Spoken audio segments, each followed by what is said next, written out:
Hey everyone, welcome back to my channel Bina blog. तो कैसे हैं आप लोग? आई होप सभी लोग ठीक होंगे और मैं भी मस्त हूँ।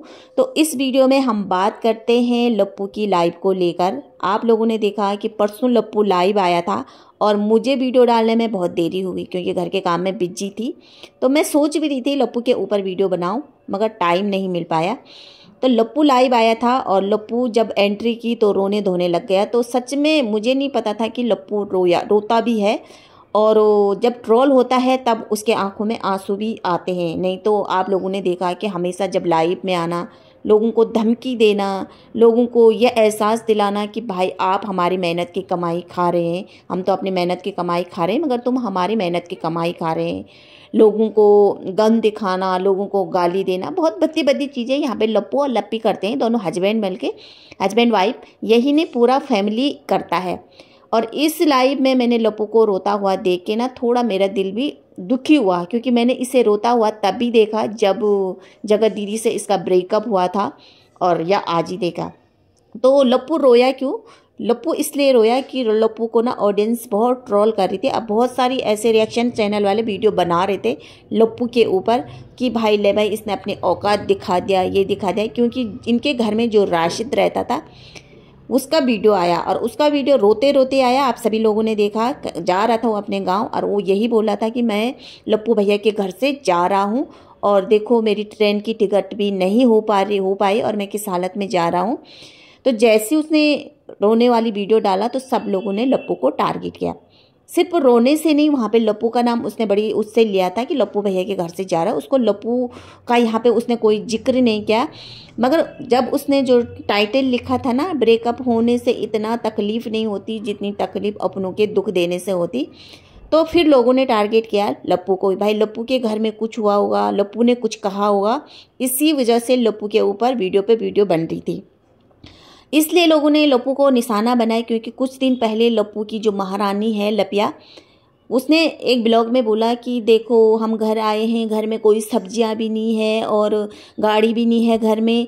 तो मुझे लगता है कि तकलीफ़ इसको लप्पू की तरफ से नहीं हुआ, तकलीफ़ इसको लप्पी की तरफ से हुआ, क्योंकि लप्पी ने शायद इसको सुना लिया होगा और ये बर्दाश्त नहीं कर पाया, इसीलिए वो उस घर से छोड़ के जा चुका था।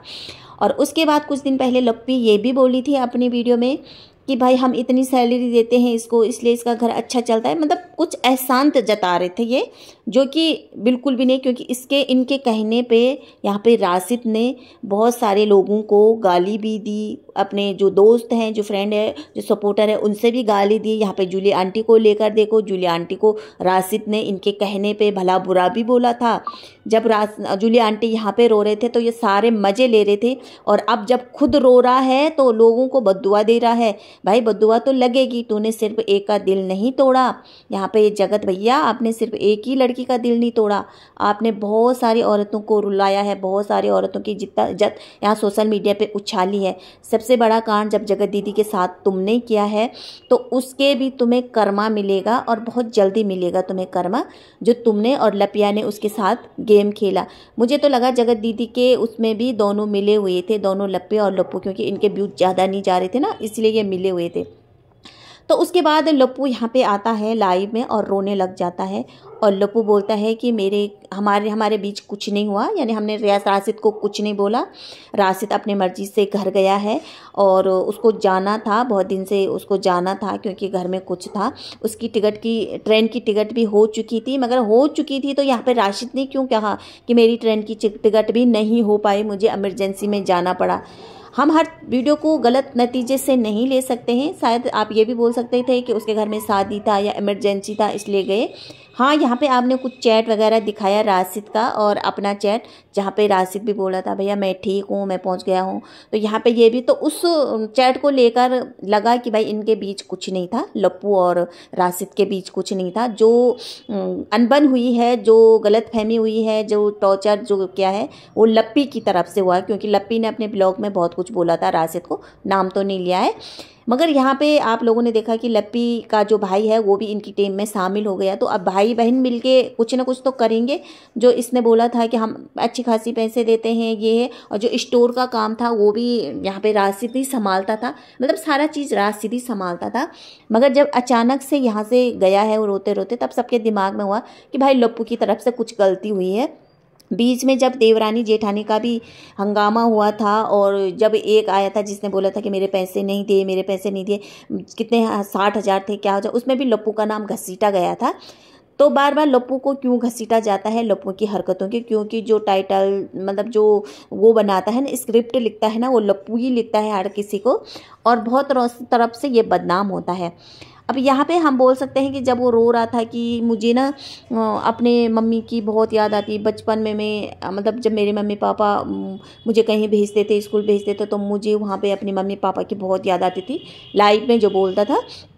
तो भैया मुझे तो कहीं नहीं लगा, वो तो आपके पुराने ब्लॉगों से साफ पता चल जाता है, आपकी माता श्री के ब्लॉग से साफ पता चल जाता है कि आप दोनों अपनी माता श्री का कितनी इज्जत करते हैं, क्योंकि आपकी माँ ने बहुत बार आप लोगों की पोल खोली है। और आप भी जब आप 5 स्टार होटल में रहे, कहीं अपनी वाइफ के साथ जाते थे, तब तुम्हारी माँ परेशान होकर तुम्हें कॉल करती थी, तब तो तुम फ़ोन नहीं उठाते थे। और यहाँ लाइव में हमें दिखा रहे, भैया दिखाना उन लोगों को ही चाहिए जिनकी खुला किताब यहाँ सोशल मीडिया पे नहीं हो। तुम लोगों की तो खुली किताब है सोशल मीडिया पे, हर एक चीज़ तुमने सोशल मीडिया पे डाली है, तुम्हारी माँ ने डाली है। तुम्हारी माँ ने ये भी बोला था जब तुम्हारा सिवान वाला घर बन रहा था कि देखो हम तो अपनी मेहनत से बना रहे हैं, अपनी कमाई से बना रहे हैं, तो हमें तो हमारे बच्चे बोल रहे हैं कि मत बनाओ, हमें थोड़ी नहीं ज़रूरत है, वो थोड़ी ना हमको बना के दे रहे हैं। तुम्हारी माँ ने ये भी बोला था कि भाई एक गिलास चाय तक नहीं पूछते हैं, हम खुद अपना काम खुद करते हैं। बहुत सारी तुम्हारी माँ ने यहाँ पे तुम्हारी पोल खोल रखी है, तो ज़्यादा शाना मत बनो करो। और कैसे तुम हर जगह अपनी माँ की बेइज्जत करते हैं, भीड़ भड़ाका में, मेहमानों के सामने, हर जगह। तो यहाँ पे ना ज़्यादा रोना धोना लाइव में मत करो। जो तुम्हें क्लियर करना था कि भैया मेरा और राशिद का झगड़ा नहीं हुआ, राशिद कुछ काम से गया है, तो वो तुमने क्लियर कर दिया था अपना चैट वगैरह दिखा के।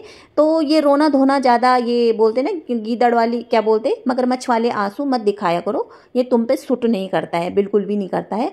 तो यहाँ पे ना बहुत सारी चीज़ें ऐसी है कि भैया इनकी आती है सोशल मीडिया पे, और ये सोचते हैं कि लोग पुराने ब्लॉग नहीं देखते हैं। तो लोग पुराने ब्लॉग जो तुम जैसे छुचुंदर लोगों के लोग दिमाग में रखते हैं, भाई उस ब्लॉग में तो तुमने ये बोला था, इस ब्लॉग में तुमने अपनी माँ को ये बोला था, इस ब्लॉग में तुम्हारी माँ ने ये बोला था, जो कि तुम खड़े खड़े बेइज्जती भी करते हैं। जो तुमने अपनी माँ को भी बोला था मुझे सिवान का घर नहीं चाहिए, मैं देखा ना मैंने अम्बाला में कैसे घर बना रखा, ऐसे मैं बहुत सारे घर बना सकता हूँ। तो ऐसे ऐसे तुम अपनी माँ को बोलते हैं, और यहाँ सोशल मीडिया पे आके लाइव में आके बोल रहे हैं कि देखो मैं कैसी तरह अपनी माँ को याद करता था, मतलब रोने का ढोंग कर रहे थे। तो ये बात है। तो यहाँ पे ना इसके पिछवाड़े में बहुत आग लग जाती है, इसको लाइव आने की बहुत खुजली मिल जाती है, मच जाती है सोशल मीडिया पे। जो तुमने क्लियर कर दिया था तो चले जाते वहाँ से, इतना रोना धोना, इतना ड्रामा क्यों किया है, जो कि हमेशा का ड्रामाबाज रहता है। तो भैया तो आज का मैं वीडियो यहीं पर एंड करती हूँ, मिलते हैं नेक्स्ट वीडियो में। और अगर वीडियो अच्छा लगा तो प्लीज़ लाइक कमेंट और सब्सक्राइब जरूर करना। तब तक रखना अपना ध्यान, बाय।